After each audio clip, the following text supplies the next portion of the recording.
The next section we're going to cover is the role of exercise in pain relief. And this is an interesting kind of concept because a lot of times people avoid exercise because they're in pain or avoid exercise because they think it will cause pain, when the reality is that exercise is one of the best interventions for pain relief. And there are several systems that kind of play into that allow exercise to help ameliorate or diminish the effects of pain. And one is the counter-irritant effect. One is the gait theory. One is the idea that it reduces ischemia. And the final one is that it reduces inflammation. So we're going to look at each of these in some detail. The first one is the counter-irritant effect. And what we know is that whenever you increase physical activity, you're providing a stimulus into the central nervous system, and that's going to result in sympathetic activation. And this causes an increase in the production of intrinsic pain modulating chemicals. So these are our internal opiates that help manage pain, and they're primarily endorphins and enkephalins. And an example of that would be a soldier who is in combat that has, part of a leg blown off, but they're still able to pick up another soldier and run to safety and say they didn't even feel the pain. That under these kind of extraordinary sympathetic activation systems that we will modulate our pain in order to prevent us from doing anything that would be dangerous. For example, if you were being chased by a tiger and you stubbed your toe, stopping to take care of your toe would mean that the tiger would eat you. So we're given these internal opiates that will block pain so that we can continue to function, but it has to be with sympathetic activation.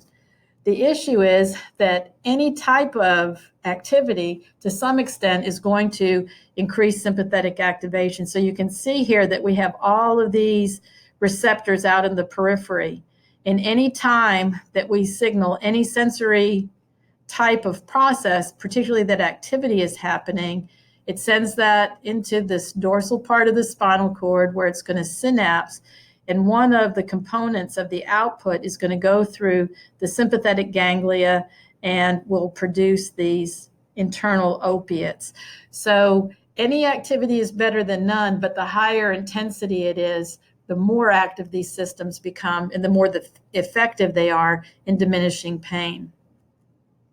Now, the gait theory was developed by researchers in the 1960s, Melzack and Wall, and they found that those natural opiates, those endorphins and enkephalins that are released from the brain can also help modulate pain right at the spinal cord level under some fairly specific situations. So here we have a nerve pathway. So the receptor is out here, and these are going to be receptors that are out in the periphery that are going to interpret things like pain and discomfort, those type of signals. We have the receptor somewhere out in the periphery, and information is going to pass along those, come into the spinal cord, where it's going to synapse on this central nerve, and then move on to the brain where it'll be interpreted as pain. Now, once the brain receives it, it's going to send the signal back down, turn on this interneuron, turn this neuron back on, and the cycle's going to run. Even if the pain stimulus has stopped, we're going to continue to get this cycle of pain. Well, if you have any signal that runs along this pathway, when it comes in, it's going to send a signal up to the brain, but it's going to have an interneuron that's going to turn this off. So it's going to close the gate on this one. It's going to disrupt this whole cycle. So anything that you run along here is going to shut the gate on the pain. And this is something that we all do all the time. If you've ever had an injury, a cut, and you press on it and you don't feel the pain while you're pressing, or you burn yourself and you run cold water over it and you don't feel it while the cold water is running on it. It didn't stop the burn. Whatever skin was damaged, but that sensory input along the more pleasant pathway is going to block what's in the pain pathway. It takes priority. And here's another picture of the same thing. So we have information along here that is going to be our pain receptors, and it's going to cross over the spinal cord and ascend to the brain where it will be interpreted. But if we turn on this pathway, those pleasant or more pleasant type of sensations, then it's going to go ahead and send its signal to the brain, but it's in turn going to turn off the transmission of these fibers that can cross over. So it's going to block the pain because that's its only pathway. So that's considered presynaptic inhibition. So here would be the amount of neurotransmitter that could be released. When we turn on this nerve, it diminishes greatly the number of neurotransmitters that are being released, which makes it less likely that there's going to be an action potential in that postsynaptic neuron. So that's a good way to block pain. Now, sometimes pain is a result of muscle spasms, and this is particularly true if you're talking about low back pain. And it has been reported that exercise will reduce muscle spasms. And this appears to be related to the ability of exercise to produce area-specific heat. So the muscles that you're working are going to get heated up. And that has the potential to alter the nerve conduction velocity and change the firing rate of the muscle spindles. Those spasms can cause pain as a result of muscle guarding and ischemia. So if we change the firing rate and decrease the activity in those muscles, then we're going to be able to diminish the muscle spasm and hopefully decrease the pain. So as we heat those up, we change the conduction velocity of those nerves. Now, when pain triggers a tonic muscle contraction, so a spasm, you see an increased firing in the muscle spindle. And these are sensory afferent nerves.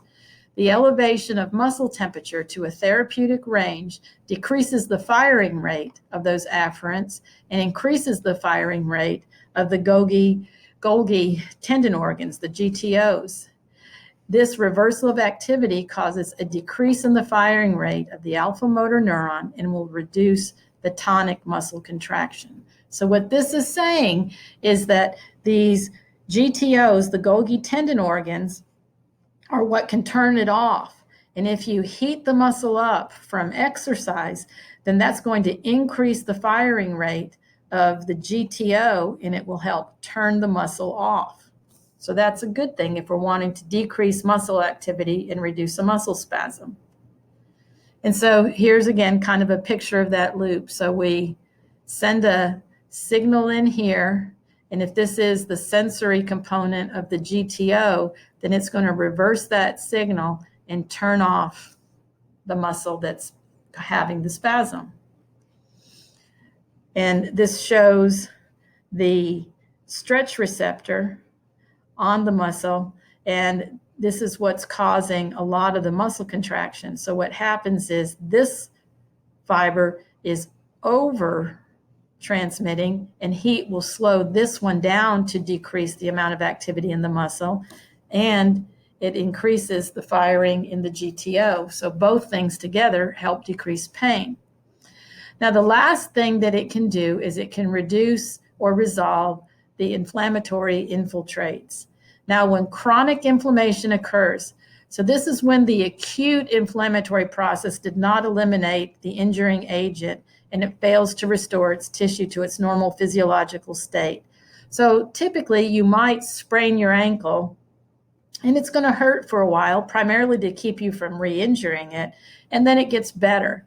But sometimes things become chronically inflamed and they don't heal up and eliminate the inflammation as it's supposed to, and it stays hurting. So this involves the replacement of leukocytes with macrophages, lymphocytes, and plasma cells. And heat can sometimes assist in decreasing the viscosity of those substances, and through vasodilation provide an appropriate exit route. So when you have all of these cells that kind of migrate to the area of injury, the fluid in the tissue becomes very thick, it's very viscous.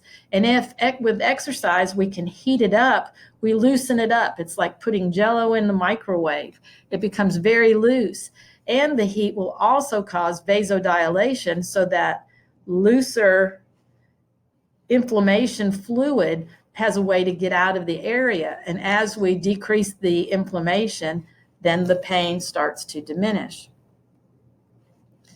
So that vasodilation effect will also help increase wound healing, because you're getting more blood to the area, and that increases the tissue oxygenation. And it also assists in the dissociation of oxyhemoglobin. It increases the osmotic response, and it reduces ischemia. So all of these are going to help in reducing any of the pain that's associated. And that is how exercise can help reduce pain.